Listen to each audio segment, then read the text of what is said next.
In this guide, I'm going to show you how you can read Instagram messages without letting people know. Before we do dive into this guide though, make sure to like the video and subscribe to the channel with all notifications on. It really does help the channel and lets us know that you want more content like this. We'd greatly appreciate it. And if at any point throughout this guide you did have any questions, ask them down in the comment section below and we can help you out further. I'm going to be doing my best to reply to every single comment down there. But begin by obviously opening up Instagram, and what you're going to want to do is tap on your profile icon down in the bottom right and then tap your three lines up in the top right to go into your settings.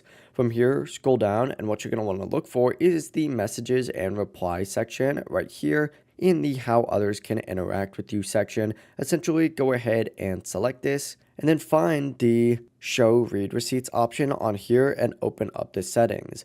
Go ahead and toggle this option off, and now return to the main Instagram tab, select your messages, find whatever chat you want, open it up, and now you can actually read those messages without the sender seeing seen, and you can now reply whenever you want on your own time. It really is as simple as that. If you guys do have any questions, don't hesitate to ask us down in the comment section below, and we can help you out further. I'm going to be doing my best to reply to every single comment down there. And before you do leave this video, make sure to like the video and subscribe to the channel with all notifications on. It really does help the channel and lets us know that you want more content. We'd greatly appreciate it. Have a great rest of your day. Peace.